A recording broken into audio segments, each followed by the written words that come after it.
You don't have to sell to me today. You don't have to sell to me tomorrow. You don't have to sell to me next year, right? But listen, I'm going to call you fucking once a quarter, once a month until you sell me this shit. I don't care if it's 3 years, 5 years, 10 years. I don't care. I want this deal. And when you're ready to sell, you're going to sell it to me, right? And at the end of the day, it's like, dude, if I'm calling you for 3 years straight and you're ready to sell, who are you going to call? Me. 3, 2, 1.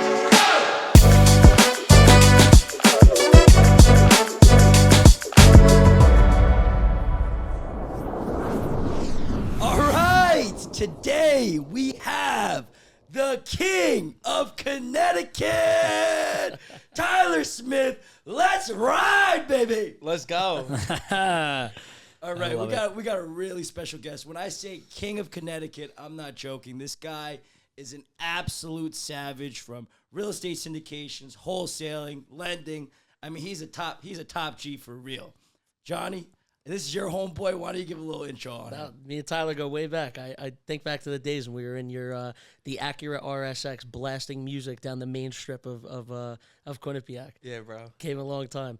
I'll never forget one time Tyler calls me. He's like, yo, the bread. He's like, you want to make some bread? I'm like, yeah, let's go. He's like, we got to go move 1,000 cinder blocks from this guy's backyard to his fucking basement.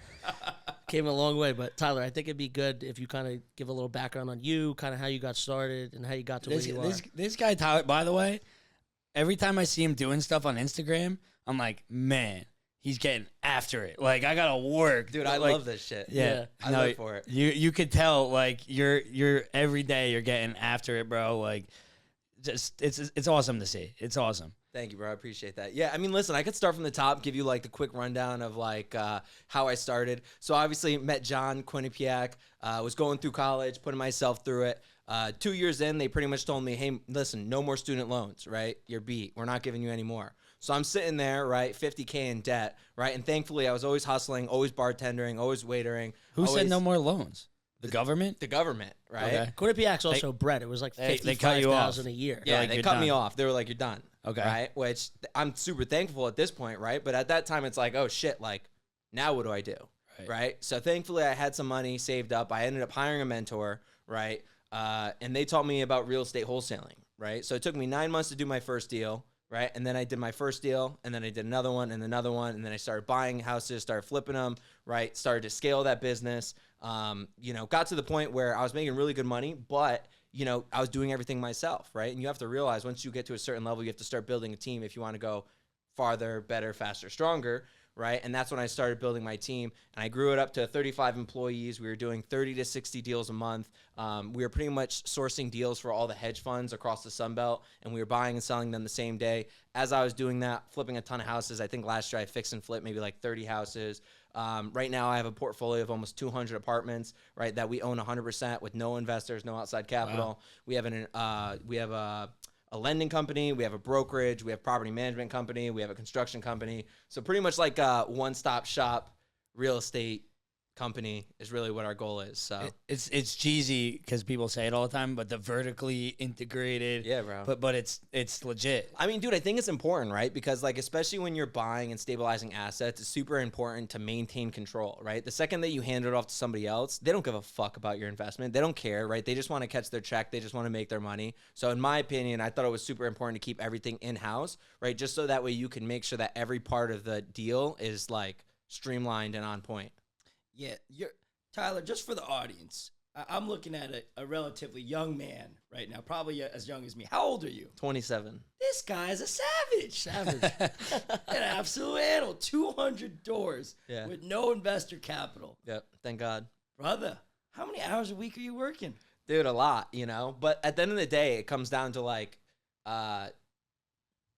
really what I was doing is I was just, buying, and I wouldn't spend any of my money on anything except for real estate. So I was either spending on marketing or more deals, right? And eventually it just kind of kept leveling up. And that's kind of how I eventually got to where I am now. Gotcha. I'd love to hear like the Genesis story, right? Yeah, like where all of a sudden you're like, all right, I hired a mentor, and then all of a sudden I was doing 30 deals a month. Like, yeah, there's something's missing here. Where did you're going to college with John. This was not an overnight success. No, right? of course not. I know you're going to college with John. I know you're not studying every night and getting straight A's. So where's the motivation come from, and how did you get? What was like the epiphany moment? Yeah. Dude, so I think that like at the end of the day, first off, like my upbringing wasn't necessarily that great, right? It was kind of like if you want something, you got to go and get it, right? So even at a young age, it was like, dude, you want that? Figure out how you're gonna make it happen, right? So that's really what I was doing. Is like by any means necessary, I was just trying to grind. I was trying to make money. I was trying to do whatever I can. But you know what really like set the fire under my ass is like right after college, right? I got into a lot of trouble and I was potentially facing jail time, and I think that's what ultimately like lit the fire under my ass, because at the end of the day I was like, dude, listen, I'm gonna be successful by any means necessary, and like if shit hits the fan, right, and I end up doing time, like it is what it is, but I at least know like everything happens for a reason, right? So if that was the case, right, I know that it was for the greater purpose. But at the end of the day, like, yo, that was really what sparked the fire under my ass, because it was like do or die almost. You know what I mean? Listen, I'm glad that you were super transparent about that, because it was the same thing that happened to me. Yeah. I got into trouble. I almost faced some prison time, right? And at that moment is when I found God. And God was like, yo, you better get into real estate right now. Hell yeah. And without that traumatic experience, without trauma in childhood, then I really wouldn't be where I am today. To be a successful entrepreneur, I believe you need to go through some shit. Yeah, dude, you got to hit rock bottom. Yeah. I think every one of us has somewhat of a similar story. I mean, I was getting in trouble all through college. I'm sure you might have skated by. I don't know how. I got away with some things, but no. But you know, everybody has some events that you're like, oh shit, that I didn't get to that point, but it could have gone that way, and it makes you think like, oh fuck, you know, now I got to kind of not walk the straight and narrow, but I know there's more for me. Like I can't fuck this up. What was that Instagram quote I sent you today? I think it was like if you're not facing bankruptcy every 4 years as an entrepreneur, you're not going hard enough. Yeah. I don't really want to face bankruptcy, but Yeah. I mean, you're risking it all, right? And you're really 100%. and you had your back against the wall. It's like it can't get worse than where I'm at today. So why not go all in, right? Exactly. And I think, dude, at the end of the day, it's just like, how bad do you want it, right? It was like, what are you willing to do to get what you want? And like, I think for me at that point, it was like, yeah, whatever it takes. You know what I mean? So I was working all day, every day, banging the phones in real estate, trying to source deals. And then I was working in the restaurants all night, right? And then I would take all my extra money and I would just spend it on marketing to generate more leads. And I did that over and over and over for like 9 months. You know, most people would quit, right? But like my back was against the wall and I was like, yo, by any means necessary, like I'm gonna make this shit happen. And you know, it's funny because like a lot of people, especially when they're starting their entrepreneurial journey, there's like so many people that are like, oh, that's not real. You can't do that. You're wasting your time. You're this, you're that, like whatever. And that's something that like so many people face, right? But people have to understand that like when people are giving you the type of feedback, like they mean well, but they just don't know, right? Like how are you gonna take advice from someone that hasn't done what you want to do? It hasn't been to where you want to be. You know, so I think it's important, especially like if you're a newer entrepreneur, you're just getting started, like you're going to have family, friends that like they doubt you. They try and talk you out of it. Yeah. Right. And it's not necessarily like a malicious thing or they're trying to like, you know, talk down to you, but more so they're like, they've never traveled that path.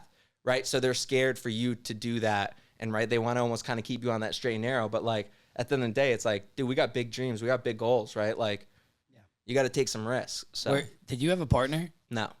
Wow. See, because me and Dave, I feel like our story is almost exactly the same, but at least we had each other, you know? Yeah. Because for that 9 months where we made no money and we're in the office till 1 a.m, it was like, I got you, bro. I believe in you. And he's like, I believe in you too. We're going to figure this shit out. Yeah. For you to do that on your own, bro, like that's a lonely place. Yeah. I feel like. I mean, dude, it's hard, right? But at the end of the day, it's like, you know, growing up, like my father was an alcoholic, right? So it just like being in that type of environment at a young age, like just really made like my mentality just like rock solid. Like I don't give a fuck what's going on around me.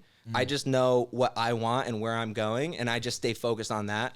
And regardless of what happens, right? Like especially when you're starting a business, dude, there's tons of ups and downs and emotions are like roller coasters. But it's like, dude, as long as you keep your eyes on the prize, right? And you know what you're going after, dude, nothing else fucking matters.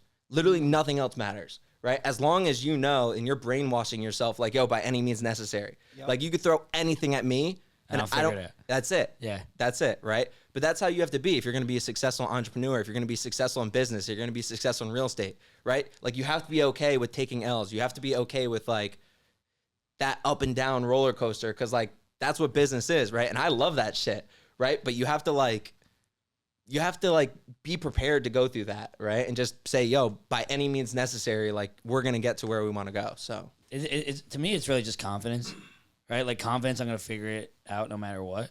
yeah. Right. And I actually think it's an addiction at some point.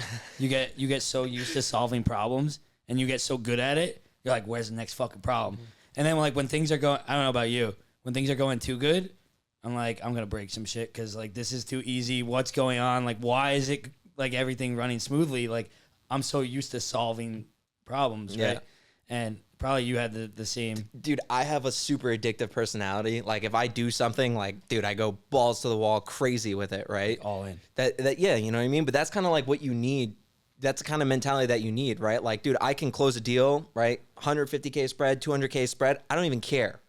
Dude, next deal, where's it at? Yeah. You know what I mean? I'm on to the next one, right? Because for me, dude, like, making money is cool, right? Like, that's all great. But I get a thrill from doing deals, right? There's nothing I love more than calling somebody 25 times, them telling me no, and on the 26th call, they're like, damn, Tyler, like, you're persistent. Let's fucking do it. Right. You know what I mean? I love that shit. I live for the deals, right? And I think that's part of it is you have to really love what you do, right? Because the money's great, but that's really just a bonus, right? For me, I love doing deals. I love putting them together. I love fucking closing people. That's like my most favorite thing. It's like that's like my high, right? I don't do drugs. I don't do any of that shit. But like, dude, I get high off closing deals, and I love that shit. I love that. You're the same way, Dave. I never seen Dave happier than when he just closed somebody. Dude, it's like such an adrenaline rush. We closing deals today. Yeah, bro. It's the best feeling, man. I will say, right, that addiction to chaos is something that it's in me. It's definitely in you, right? It's in a lot of art. It's innately in entrepreneurs because they found direct correlation between entrepreneurship and childhood trauma, right? Yeah. If that child is growing up with a bunch of trauma, dealing with stress, the parents are fighting at night, that kid has got cortisol levels spiking every single night. That changes the human chemistry, right? So you're an adult. You're like, where's my stress? Yeah. I gotta break something, right? And so that itself is like a beautiful thing for entrepreneurs. Like we are always chasing the next bag. We're going after the next deal, but it can also lead to shiny object syndrome. Absolutely. In a really bad way, right? I'm making a ton of money on the wholesale side. We're ripping, we're growing, we're crushing, right, Eric? And then what do? I'm like, damn, this is getting kind of boring. It's too easy. Let me go flip some cars, right? Like, why am I flipping cars when I'm making 10 times more per deal on a wholesale deal, right? So we have to be, I think as entrepreneurs, we have to just be conscious of that addiction and say, listen, if I take that addiction and just, instead of TikTok advertisements, instead of Instagram ads, my call center's working. Let me double down on that. Let me improve the scripts. It's less chaotic and less stressful, but I know I'm going to make money in that, right? Yeah. So I think it's like super, super important. Something I struggle with for the first time ever. I'm hyper focused, and bro, I'm seeing mountains move right now. Yeah. And dude, I deal with that shit all the time, right? Because like I want to do everything, but at the end of the day, for me, it's like I have to focus on like, all right, what's going to move the needle the most for the business, right? Because obviously I could be putting together deals all over the place, but like that's not necessarily going to move the needle. So for me, right, as I know I can do loans, I know I could broker, I can fucking, you know what I mean, do wholesaling, I could do acquisitions, I could do dispositions, I could do it all, right? But the question is like, as an entrepreneur and like the CEO of the company, it's like, what do I have to do to move the needle the furthest, right? And I think that kind of like goes to the shiny object syndrome because it's like, I see this. I'm like, I want to do this. I want to jump in that. Oh, they're closing the deal. Let me jump in there. But it's like, you got to take a step back and be like, all right, well, like what can I do to move the needle the farthest for the company? I've talked about this on the pod a couple times now. This book I'm reading it's 10x is easier than 2x. Yeah. And it's basically the 80-20 rule, right? It's like, what is the 20% of things that you can do that's really going to move the needle, right? Like if you want to go to 10x, right? There's probably like 2-3 things you could do to 10x your business, right? But if you want to just 2x and generate some more revenue, you could start a real estate agency. You could bring on some agents. You could do, but if you're gonna go to 10x, what do you got to do? You got to like take on big fucking deals, right? Or like something, right? And that's kind of where I'm at now, right? Because I obviously built out all these other little smaller companies, but like I'm realizing that like now that I have so many companies, it's like they all require attention from me, right? Yep. And they all require like me to put some time there. And at the end of the day, it's like I'm starting to realize like, dude, like that's not the best use of my time. It's like, dude, that's great, like starting another business, making more money, but like it kind of comes back to like, yo, what can I do to move the needle the most? And that kind of comes back to me buying more apartment buildings, right? Start taking on investors to really scale, start bringing on bigger deals, right? So we can kind of really take it to that next level. There's only like a couple few things you can do to really 10x. Yeah. And for me, that's useful because if I put it in that mindset, it's like, yeah, right. Like we could probably, in-house manage our Airbnbs and scrape a few more dollars, right? But like, is that going to really 10x us? Like, should I be trying to figure that out with no, like that's a waste of time. So you get to a point where you're successful in business and you know how to grow business. And that's almost a detriment because you're like, oh, I could do that. I know I could do that. I know how to grow business, but you got to say like, no. Exactly. And one of my mentors said too, he was like, listen, you don't have to say like, it's not a no, it's just a not right now. You know what I mean? It's like, I know we could do that. Right. And I think there's potential there, but like what I'm saying is, I'm not saying no, but not right now. It's not something that you should be focusing on, right? So focus on what's going to move the needle, really going to take you to that next level. What's you brought this mentor up, and I think if you listen to any business podcast, you're going to hear the word mentor over and over again. What did this mentor do for you? Dude, so I think first and foremost, like I'm a big fan of paying for speed, right? Like if I can learn from you and get to point A to point B significantly faster, it's 100% worth it, right? At the end of the day, like mentors are super important. Every successful person has one, right? And in my opinion, it's like, why am I going to go and make all the mistakes myself and have to learn from it when I could pay you $5,000, $10,000 and learn from all your mistakes, 20 grand, whatever it is, right? So for me, I think it's super important to have them, right? Because they can kind of get you to where you want to go significantly faster, right? Money is really just a tool, right? So it's like if I can pay you, right, a certain sum of money, and you can get me from point A to point B, like way faster than I would by myself, it's 100%, 100% worth it, right? So I think mentors are super important. I think everybody should have one, and I think that like you should constantly look for more, right? Because like at the end of the day, like we're always leveling up, right? And it's like if you're going to continue to grow, it's like you got to keep finding that next person, you got to find that next mentor, and you got to find the people that have done what you want to do. Yeah. Right? Like, dude, nowadays there's so many fucking gurus and, people trying to sell courses and mentors online, but half of them aren't even really doing anything, right? They're not really doing what they're saying, right? They maybe did in the past, but now they're not, you know what I mean? So I think mentors are super important. And even today, you know what I mean? I spend hundreds of thousands of dollars a year on just like mentors, networking groups, right? Just being around the right people. And I think not only like from a learning perspective, right, as like a direct mentor, but also like a mentorship group. Right? Because like we can kind of lean on each other's connections, right? You might know somebody that could benefit me. I might know someone that could benefit you, right? And it's like we can kind of work together to take it to the next level. And it's like when you're in like a mastermind group, right, with all high level people, it's like you're going to give it.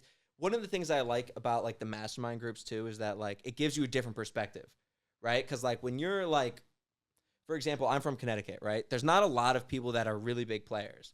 Right. So it's like when you start getting in rooms with other really big players, it kind of gives you a different perspective. Like, yo, what can I actually accomplish? Like, what else is out there? And like also like learning from other people. So I think mentors are huge. Mastermind groups, huge. If you're not a part of them, you're crazy. Yeah. If you're not a part of them, you're absolutely nuts. The 100%. Amount of money mastermind groups have made our company. Yeah, for sure. We couldn't even calculate. Yeah. I don't even know if we'd be in business. If we didn't have some masterminds, because, dude, they not only helped us, like, I mean, calculably generated over $1 million of wealth, right? I think the business strategy that we have now on our wholesale side, listing everything on the MLS, the scripts that go involved. Are you doing that, by the way? Are you doing novations? I just did a novation. It was like, I think it was like a 65K spread. So it was like, dude, decent. Yo, I'm telling you, bro. After we get up this meeting, it is insane. It's crazy. Yeah. It is insane. Like, you know how like you don't go on in-person appointments unless the guy's asking like, I don't know, 20% below Zillow or something Yeah, like that. Bro, every freaking motivated seller is now a potential deal. And there's a simple way to get that done. I'll walk you through, dude. It's like the white glove experience of like hands off. You just get the number you're promised, and we do everything else. Exactly. Boom. Yeah, you don't have to deal with anything, any repairs. We're gonna take care of that sort of thing. And it's honest, man. You're just saying, listen, like, I can't pay that, bro. I'm gonna lose money if I buy it at that price. Let me find you a buyer. Yeah. And it's as simple as that, right? You don't have to pay commissions. You don't have to deal with repairs. You're getting the same service I would provide as an investor, except now we're going to be able to get you full market value and actually make you more than you potentially would have selling it on the open market, showing it 15 times with a realtor. Right? How do you say no to that, player? You cannot. Yeah. You cannot, right? 100%. And the spreads be thick. Yeah, they're crazy. The spreads be thick. It's like $50K per no matter what. Yeah, I fucking love that. All right. But getting back to kind of the point, we wouldn't be doing that at all if we're in this mastermind group. It's called Collective Genius. And I mean, I think, what is it, 35 G's a year? Something like that. Everybody across the country is doing this right now. Yeah. And we were slow to adopt. We're like, no, we don't need to do that. Because I don't know, why are we cocky? Like, I don't understand why we think we know what we're doing. Novate Nation, baby. But these guys we're crushing it. And we're seeing everybody's like numbers on their CRM. And they're making $1 million months. We're like, what? Like, all right, we got to try this. And now we're doing it. And it's we are going to make so much money off of just literally this mastermind group showing us like, this is what everybody's doing. Yeah. And then they give you the scripts. They give you everything you need. And it's been like that for, there's been market shifts and changes. And every time these guys are always ahead of the game. And it's just like, wow, all right, so let's just do what they're doing. Right. Or like, who's doing this well? Let's call them up. Like, and it's so freaking valuable. Oh, yeah. I definitely need to start doing more innovations. And to your point, I was kind of slow to adopt because, like, when we were doing the traditional wholesaling, we were doing $1 million months, right? But, like, dude, it's fucking crazy. You know what I mean? When you're doing 40 to 60 a month, it's like, dude, that's insane. Dude, it's wild. That's right? insane. What does your transactions team look like at that point? Well, at that point, we had like an in-house transaction manager. We had two, but that's the thing. It was like a fucking shit show. You know what I mean? It's like, but also, dude, when It's you're probably dealing, fun as hell, though. it was, right? But at the same time, like dealing with the hedge funds, like they were just tough to deal with because like there was no bending. Yep. You know what I mean? It was kind of like, yo, this is what it is. Like they'd be like, oh, our max rehab budget is 45K and this came in at 46. Dead the deal. And I'm like, come on, dude, what the fuck? Like, just take it. And they're like, oh, sorry, can't do it, right? Wow. So it was tough, right? But I think to your point, like, it's super important to like get ahead of the curve and start implementing stuff before other people do, right? Because these guys were doing the hedge fund stuff too before we were, and they were all ahead of the game. And then like that went away, and then now it went to novations, and so like it is. I wish we were in a market that we could have done the hedge fund. That seemed like an awesome opportunity. Yeah, I mean, listen, I'm in Connecticut, right? But we were operational in 12 states, 25 different markets. So what we basically did is like, I read a book called The Pumpkin Plan, right? And basically what it is about the guy who grew the world's largest pumpkin. And what did he do? He figured out what worked and only focused on that, right? So like when I first started my business, right, like my main client was a fund, right, out of New Haven, and they were buying anything that hit a 10 cap, right? So what I did for my wholesale business, I just started acquiring for them, right? And that's how I was able to scale it because I started doing a ton of deals, right? So when we started going like across the country, I was like, all right, let's refer back to the pumpkin plan, right? And figure out, okay, like what's the main thing that's working? Hedge funds are buying, right? So what I did is we found all the hedge funds that were buying, right? And we just started sourcing deals for them, right? So we stopped working with traditional cash buyers. We stopped working with mom and pops, right? When we were only sourcing deals for them. And it was fucking crazy. We were making so much money for a while, right? And then obviously interest rates went up, shit hit the fan, everything stopped, right? But, I think to your guys' point, it's like you have to be in those groups, right? So that you could be ahead of the curve. Yo, Tyler, you have a vertically integrated company from property management to lending, to wholesaling, to syndications. I mean, you got a brokerage, right? What else you say? You got a title company? You got a car wash too? Yeah. He's flipping cars too. You on flip the the side. cars. Like, you must have massive ADD, just like me. Dude, I do. It's fucked up. What would you identify? Because look, what is your pumpkin plan? Did I beat you to it, or are you gonna ask? No, you just cut me off. That just kidding. I want to know what what's the your big? What's the pumpkin? What's the next? So I think right now, it's a good question, right? Because I haven't really thought about it in today's business, right? I think for right now, like the biggest thing is like figure out what works, right? What works for me is buying apartment buildings, stabilizing them, right? And then moving on to the next one, right? So like obviously I was flipping a bunch of houses. I was doing all these wholesales, right? And it was great. But the problem with flips is like, dude, there's so many moving parts, right? From the contractors to the fucking town to everything else, right? And like my aha moment was when I bought my first apartment building, right? It was a 15 unit in Black Rock, Connecticut, in Bridgeport, right? I bought it for $745,000. I spent $250 on the rehab, and in under a year, appraised out for $2.16 million. Wow. Right. So That's sick. yeah, dude. So like that was when I was like, what the fuck? Like, why am I flipping 20 houses to make the same spread? Like that's where I want to put my focus, right? So Yeah. I started doing a lot more of those. Like the most recent deal that I brought full circle, it was a 21 unit. I bought it for 2.1 million. I put in 500 grand and it just appraised for 5.6 million, and that was in 11 months. Wow. So I brought full stabilization. I pulled out my original 500K. I pulled out $1 million worth of tax-free profits, right? And that asset still cash flows $120,000 a year, and I get to depreciate it. So it's you like doubled your money, and not like a triple. not Yeah, not I a got small. my money back, and then I doubled it. You're not a small amount of money. You doubled your money. 2.5. Well, if you just bought it cash, 2.5 million, you're all in, right? Yeah, It's worth 5.6. in 11 months. Yeah. That's sick. Right, but that's how I was able to scale my portfolio, right? It was like that first deal, I pulled out that money back, I refinanced it, I bought more. I did that with the next one and the next one and the next one. Now I'm at like 200 units. So Okay, this is. I'm glad you actually asked him the pumpkin plan. Okay. Because now this brings me. You're to, welcome for cutting you off. Thank you. Sometimes when you cut me off, it's very good. Okay. Sometimes very good. Okay. So now you got the pumpkin plan. You're making a lot of money. Keep going.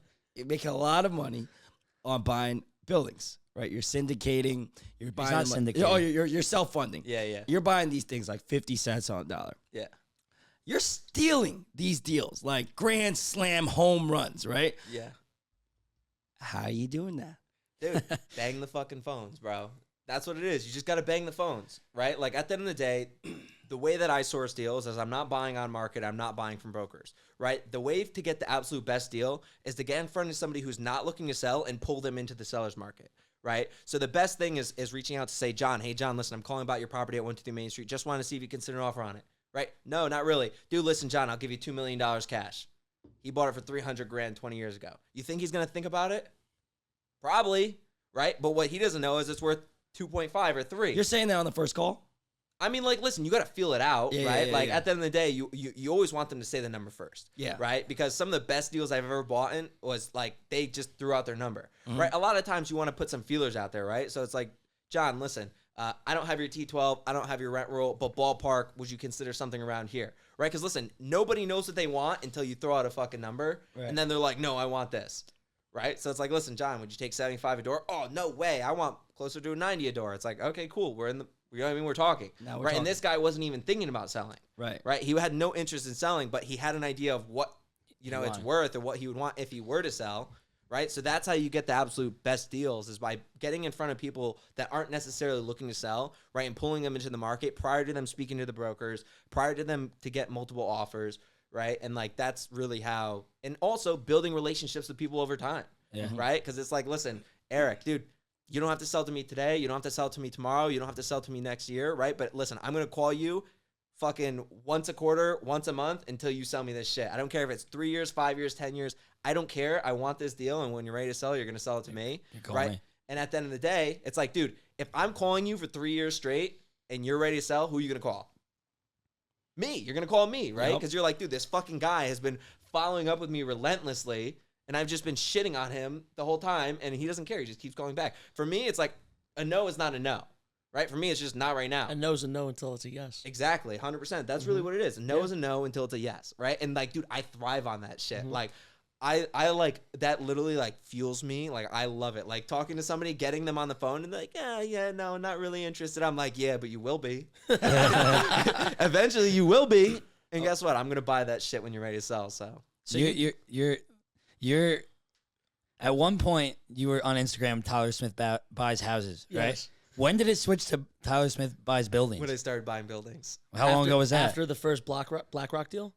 So I think I was probably maybe about 7 units deep, and then I was like, Gotta go bigger. I'm gonna buy buildings. So let me ask you this question: that BlackRock deal that you bought, because I remember when you posted that it was like a 7 cap, and you were like, "Look at this! I just fucking built in $1.3 million of equity in like less than a year." When did you buy that deal? How long did it take you to get to 200 units? Probably about 3 years.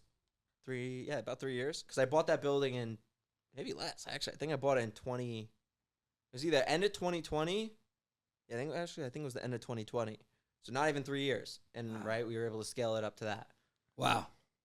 Okay, I gotta ask now because you got my Asian senses going on. I gotta ask, what is people do the cold calling, people do the texting, the direct mail. What are your marketing channels look like to generate deal flow?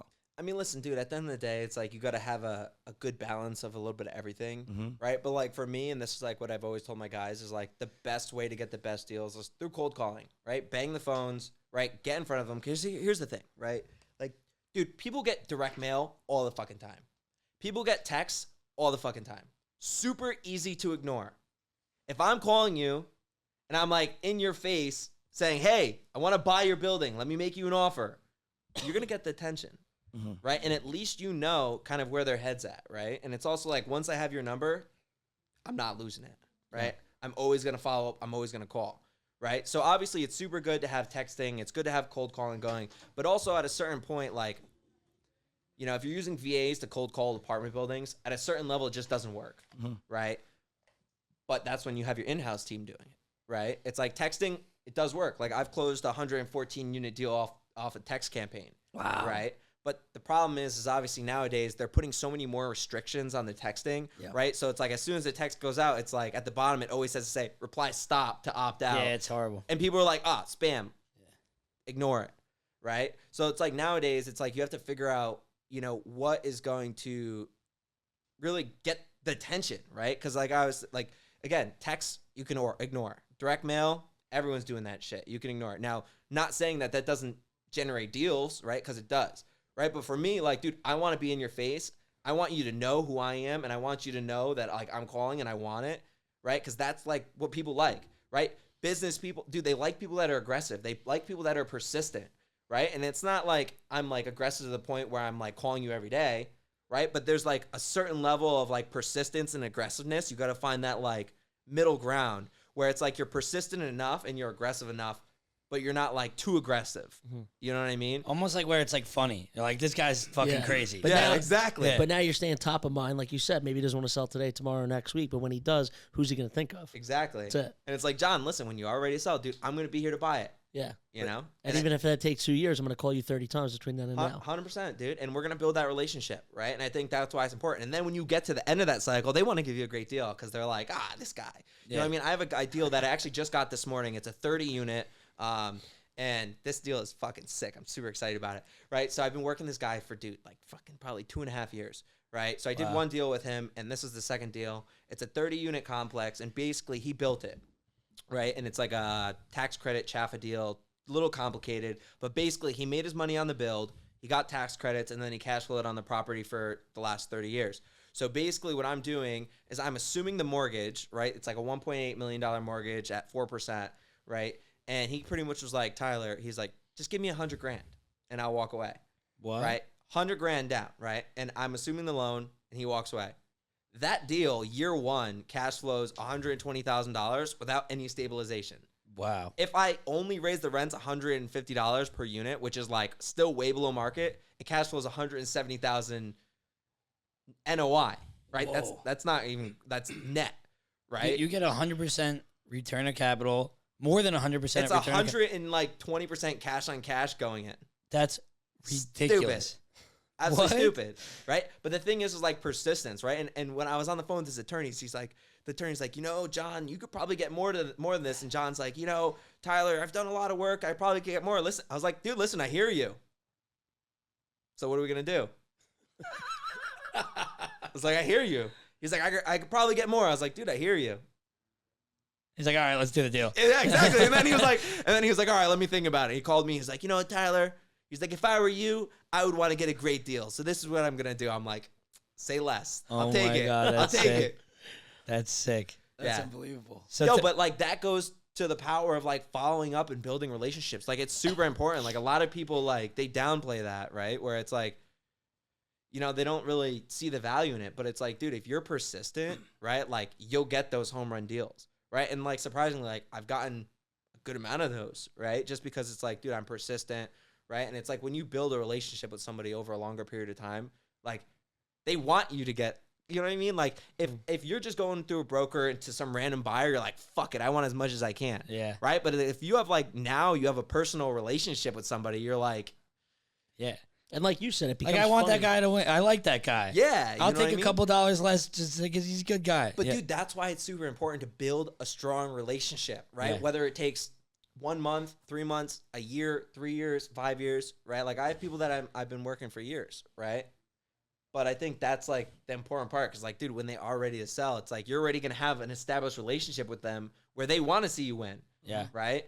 And also, like, dude, a lot of the deals that we're buying, like, dude, when COVID hit, dude, everyone fled New York, right? So many people came into Connecticut. And what that did is that drove the rent prices up like crazy, right? So there's a lot of mom and pop landlords that really are not running their assets the way that they could be, right? So they have They don't even realize. they don't have no fucking clue, right? So Right. they have 2 bedrooms, right? They're renting out for $950. So I could come in, I could pay a 7 cap, right? But I could take that $950 apartment, spend $20K, right, renovate it, and bring those up to $1,600, $1,700, right? And like what I tell my guys is like, listen, a property is worth what it produces in income, right? So my big thing is forced appreciation, right? If I could go in and double the NOI, the value of the asset is naturally going to double, Yeah. right? So you could go in and pay a fair price for these assets, right? Bring the rents all the way up, and now in under a year, the property went from $2 million to $5 million, right?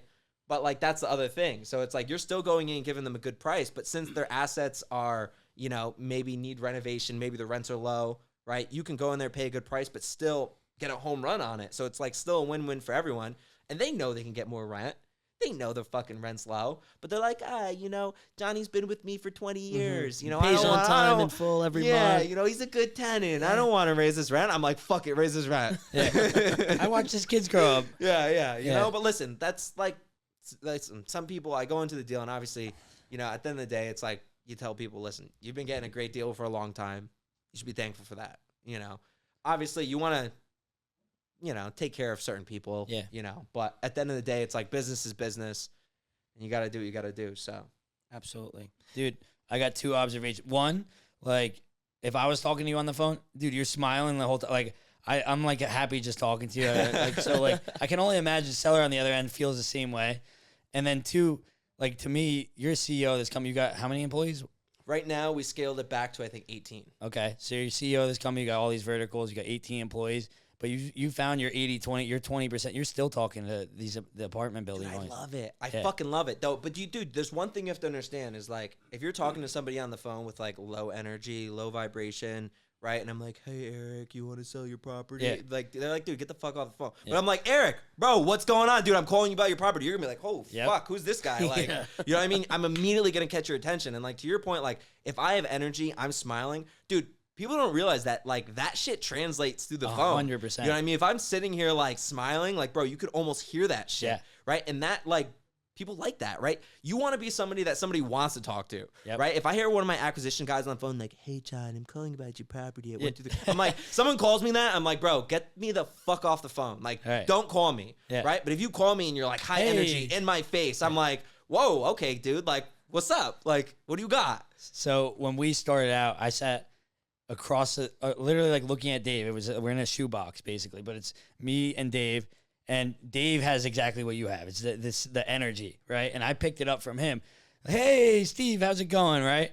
And I could cold call anyone now, but I didn't have that at first. But I got it from him. And you got whatever you guys got, that energy, that it's just like it's contagious. Yeah. It But really dude, is. it's also like a learned skill, right? Because like growing up, like, dude, I was in sales, right? I was working in the restaurant industry. You know what I mean? So like, dude, as soon as you get to the table, you're like, you know what I mean? You got to put on a totally different tone. You got to put on a totally different personality, right? But it's Right. the same thing when you're talking on the phone to people, right? It's like you want to get on the phone. You want them to feel that energy. You want them to feel that excitement, right? You want them to be like, yo, this dude like loves this shit, right? And I just told him to fuck off. You know what I mean? I'm like, yo, it's all good. Like, I'll call you in a month. And they're Right. like, wait, what? Like, you know what I mean? Yeah.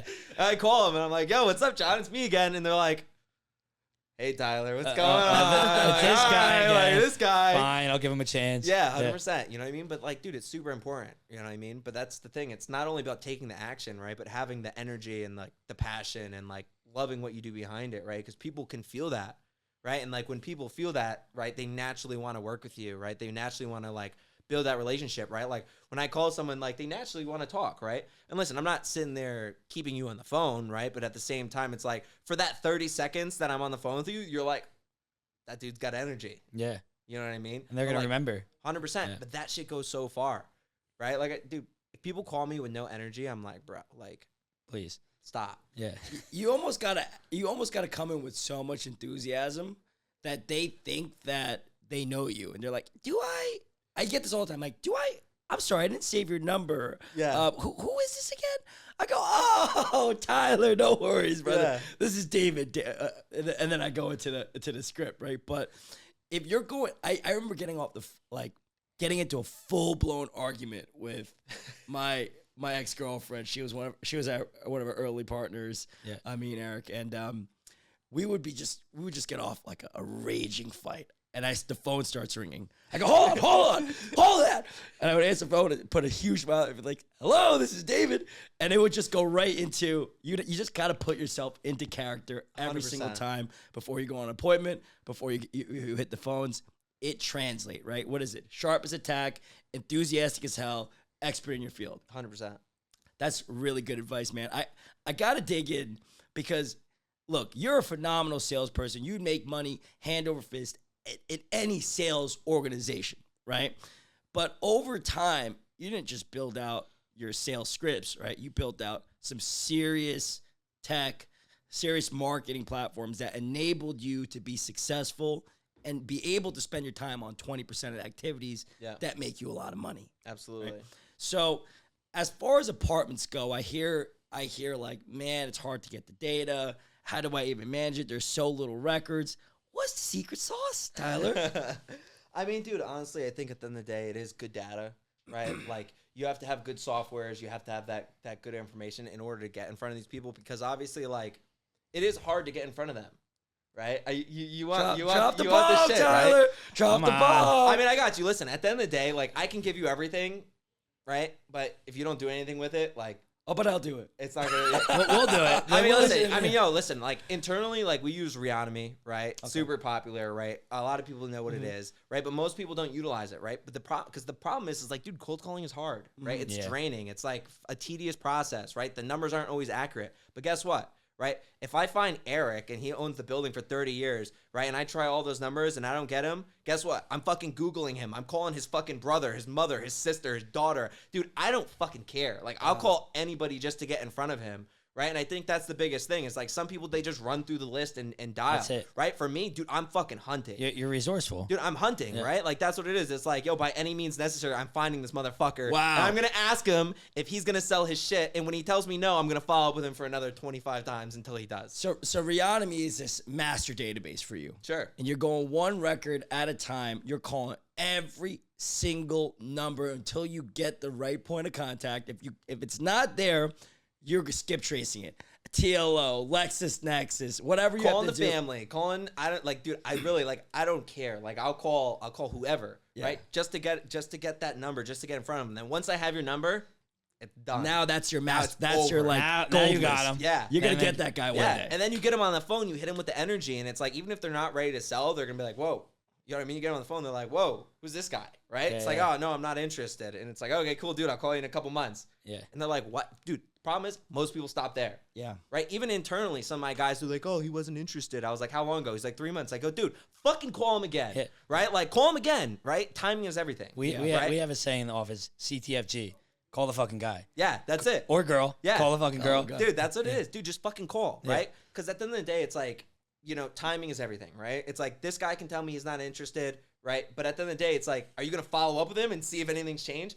Because what people have to understand is like, dude, shit can change at the drop of a hat, right? Something can happen and then just like, fuck this, right? Like, you can have a great building and then, you know, you have to Get evict one two shitty tenants. tenant, You get a couple shitty tenants, they wreck the place, and then the guy's like, oh my God, I'm over this. I don't want to deal with it anymore. Absolutely. But if you didn't follow up, dude, you're not getting the fucking deal. Call them till they die Or call them till they buy or they fucking die. And right? then call the family. Exactly. Ty, listen, man, this was an absolute bombshell of an episode. I started off the King of Connecticut. I've now rebranded you the Wolf of Connecticut. Let's go. Man, you're an absolute savage. By any means necessary. I don't know how many times you said that, dude, but that is it. Dude, it's the truth, right? And it's like when you're starting out in entrepreneurship and real estate, like, dude, you have to brainwash yourself, right? Because like I said, dude, there's so many ups and downs, right? Deals dying, right? Like shit hitting the fan, like things falling apart last minute. But it's like, dude, by any means necessary, it's like, how bad do you want it? Yeah. Like, what are you willing to do to reach your goals, right? And if you could brainwash yourself, like, yo, I don't give a fuck what you What throw it at me. takes, I don't yeah. care what it takes, right? Like, I'm gonna make it happen, right? You will be successful. And that's Amen. what it comes down to at the end of the day. That's it. And with that, folks, that is a wrap. Thank you, Tyler, so much, brother. If the people want to invest with you, the people want to send you deals or just connect, get mentorship, how do they find you? I'd say probably the best place is hit me up on Instagram, Tyler Smith Buys Buildings, and then we can go from there. You know, we're going to have some opportunities to start investing with us in the future, right? We're not putting it out there yet, but if you want to get on our list, right, when we do start taking on capital, it's going to fill quick, right? So hit me up and say invest or connect or whatever you guys want to do, right? And start building a long-term relationship. And get some fucking deals. Amen. I love you, brother. This was a great episode.